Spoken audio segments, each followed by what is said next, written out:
मंत्रिमंडल संप्रसारण हो पारे। मोहन सरकार को वर्षे पूरब विभिन्न मंत्री प्रदर्शन रिपोर्ट कार्ड को तर्जमा करेंगे मुख्यमंत्री। किए बाद पड़ो कहार विभाग बदल किए मंत्रिमंडल में सामिल हेबे यह अनेक आकलन आरंभ भितर मंत्रीपद पाई न जयनारायण मिश्र लक्ष्मण बाग को नहीं आमदानी नेता पद्मलोचन पंडा गंजाए मंत्रीपद पाई न मोहन सरकार शपथ समारोह को जाइन जयनारायण मंत्री भाव शपथ ने बोली बहु आशा बांधि जाइथिबा लक्ष्मण शेष मुहूर्त बाद पड़ू से भंगा बंधारे मंच आगु समर्थकों सह पलि आसते पुणी मंत्रीपद चर्चा आरंभ हो जूनियर अधिक योग्य बोली जयनारायण अभिमान करथिबा बेले पद्मलोचन कहते आउ किए फिट अच्छा दायित्व नब कौन आई अनफिट जड़े जड़े मंत्री पाखे एकाधिक विभाग थिबारु मुख्यमंत्री मंत्रिमंडल संप्रसारण करेंगे। कि दायित्व कौन मु एमएलए दायित्व अच्छी ना मु कौन दायित्व विहीन अच्छी मु तो एमएलए अच्छी आ कौन दायित्व मत किए कहला जे मंत्री हम कि नहीं जे मुझे कि नहीं कहि जो समय से मैंने कहे मुझे कि नहीं जे से समय कहि तो जूनियर लोक मान योग्यता बेसी थी से कौन होगा से जो प्रस्ताव तो ए आसरी नई न देखणु कहीं नंगला मुझे प्रस्ताव आसू देखा विचार करवा जदि मत भल लगे हेबी ना नाई मुख्यमंत्री पचारू मुख्यमंत्री प्रॉपर रिप्लाई मुझे कहबी अरे मंत्रिमंडल संप्रसारण हवा से मुख्यमंत्री इच्छाधीन व्यापार दैट इज द प्रेरोगेटिव आम कहीहबा मुझे सी हेबी सी कहले हेनी आम दलर श्रृंखलित सभ्य विधायक एवं आम सीनियर विधायक एवं मु दलर जड़े डिसिप्लिन सोल्जर गुड़ाए गुड़ाए मंत्री के पाखे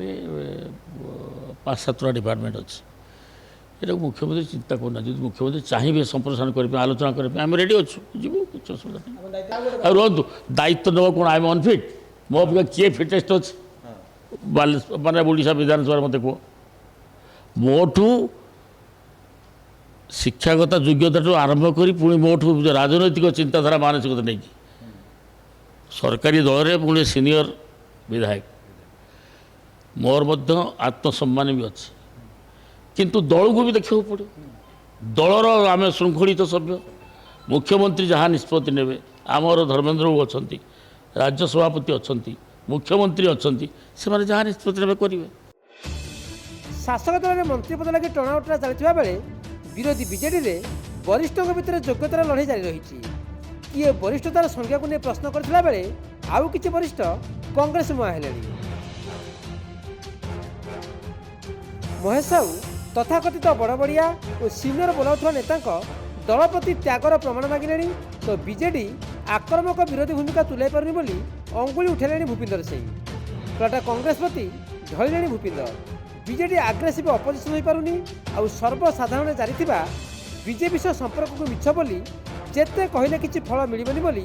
चेताई देइछन्ती बीजेडी को भूपिंदर या उपरे दल संपूर्ण भाव में विचार न करे ताहले दल पाई मध्य आसंता दिन रे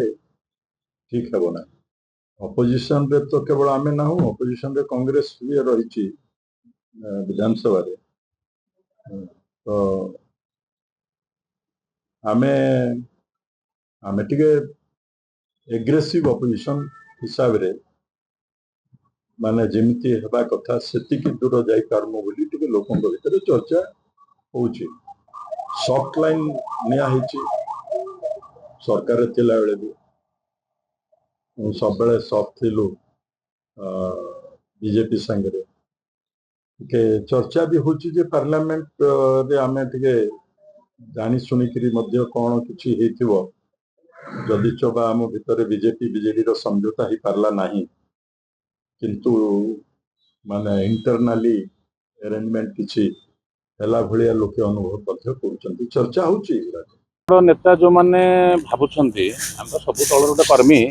बड़ बड़ नेता जो माने भाबुछंती दलर त्याग सेमान पई कोन थिला से भी उत्तर दियंतु एवं सेमाने दल प्रति कौन त्याग अच्छी चिंता कर दीटा कथा जनक पाखे तो हो ना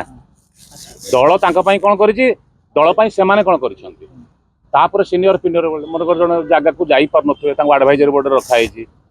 मैंने मुवमेंट कर पारे बुला बुली पार नथिबे दायित्व नहीं ब्लॉक देखी नथिबे ଦାୟିତ୍ୱ ନେଇକିରି ଜିଲ୍ଲା ହେଡ଼କ୍ୱାର୍ଟର ଦେଖିନଥିବେ ତେଣୁ ସେଇଭଳିଆ ଖାଲି ସିନିୟର ସିନିୟର କହିକିରି ଦେଇ ଚାଲିଥିବା ଯେତେବେଳେ ସିନିୟର ଥିଲେ ଯେତେବେଳେ ଆରମ୍ଭରୁ କାମ କରୁଥିଲେ ତାଙ୍କୁ ଦାୟିତ୍ୱ ଦିଆହେଇନି ଅନେକ ଦାୟିତ୍ୱ ଦିଆହେଇଛି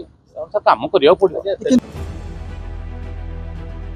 ସେପଟେ ବିଜେପିରେ ମନ୍ତ୍ରୀପଦ ଲୋଭର ରେସ୍,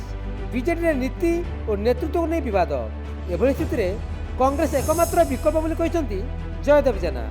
ଦଳ ଛାଡ଼ିଥିବା ପୁରୁଖା ନେତାଙ୍କୁ ଘରକୁ ଫେରିବାକୁ ଆହ୍ୱାନ ଦେଇଛନ୍ତି ପିସି ସଭାପତି। ଅନେକ କଂଗ୍ରେସ ସମ୍ପର୍କରେ ଥିବା ଦାବି କରିଛି ଦଳ। ଭାରତବର୍ଷରେ ଯେଭଳି ବିକଳ୍ପ ହେଉଛି ବର୍ତ୍ତମାନ କଂଗ୍ରେସ, ଯାହା ବିକଳ୍ପ ଥିଲା ଆହୁରି ବିକଳ୍ପ କଂଗ୍ରେସ ଅଧିକ ଭାବରେ ହେଇଯାଇଛି। ଯେତେବେଳେ ଭାରତ ପାକିସ୍ତାନର ଯୁଦ୍ଧ ହେଲା ଲୋକ ନିଷ୍ପତ୍ତି କରିଛନ୍ତି କେବଳ ଭାରତବର୍ଷକୁ ସୁରକ୍ଷା, ଭାରତବର୍ଷରୁ ସୀମା ସୁରକ୍ଷା, ଭାରତର 150 କୋଟି 142 କୋଟି ଜନସାଧାରଣଙ୍କ ସୁରକ୍ଷା କଂଗ୍ରେସ ହିଁ ଦେଇପାରିବ। ଠିକ ସେଇଭଳି ଭାବରେ ଓଡ଼ିଶାରେ ମଧ୍ୟ ବିଜେଡି ବିଜେପିର ମେଣ୍ଟକୁ ଦେଖିଲେ 9 ବର୍ଷ ଏବଂ ବିଜେଡି ଶାସନ କଲା ଦୀର୍ଘ 14-15 ବର୍ଷ ଏବଂ ତା ସହିତ ଅଘୋଷିତ ମେଣ୍ଟର ରହିଲା ବିଜୁ ଭାରତୀୟ ଜନତା ପାର୍ଟି ଏବଂ ଏବେ ଭାରତୀୟ ଜନତା ପାର୍ଟିର ଶାସନ ଦେଖିଲା ପରେ ଯେଉଁମାନେ ବରିଷ୍ଠ ନେତା, ଯେଉଁମାନଙ୍କର ବିଚାରଧାରା ଅଛି, ଚିନ୍ତାଧାରା ଅଛି ବା ଯେଉଁମାନେ କଂଗ୍ରେସ ଦଳରେ କାମ କରୁଥିଲେ କୌଣସି ପରିସ୍ଥିତିକୁ ନେଇକି ସେମାନେ କଂଗ୍ରେସ ଛାଡ଼ି ଦେଇଛନ୍ତି, ସେମାନେ ଅନୁଭବ କରୁଛନ୍ତି, ଅନୁଭବୀ ନେତା ହିସାବରେ ଅନୁଭବ କରୁଛନ୍ତି ଯେ କଂଗ୍ରେସ ଏକମାତ୍ର ଦଳ ଯିଏ ବର୍ତ୍ତମାନ ପରିସ୍ଥିତିରେ ବିରୋଧୀ ଦଳର ଭୂମିକା ରହୁଛି ଏବଂ ଆଗାମୀ ଦିନରେ କଂଗ୍ରେସ ମଧ୍ୟ ଏ ରାଜ୍ୟରେ କ୍ଷମତାକୁ ଆସିବ। ତେଣୁ ତାକୁ ବିଚାର କରି ସେମାନେ ଚିନ୍ତା କରୁଛନ୍ତି ଯେ ରାଜନୀତିର ଶେଷ ପର୍ଯ୍ୟାୟଟା ସେମାନେ କଂଗ୍ରେସ ଲୋକ ହିସାବରେ କଂଗ୍ରେସ ହେଇକି ହିଁ ରହିବେ ଏବଂ କଂଗ୍ରେସ ଦଳରେ ରହିବେ। ସମସ୍ତେ କହୁଛନ୍ତି ପଦପଦବୀର ଲୋଭ ନାହିଁ, ଆଉ ୟାଳରେ କିଏ ଦଳର ଗୋହି ଖୋଳୁଛି ତ କିଏ ସରକାରର। ଭୁବନେଶ୍ୱରରୁ କ୍ୟାମେରା ପର୍ସନ ମାନସଙ୍କ ସହ ପ୍ରଦୀପ ନାୟକଙ୍କ ରିପୋର୍ଟ, ନକ୍ଷତ୍ର ନ୍ୟୁଜ୍।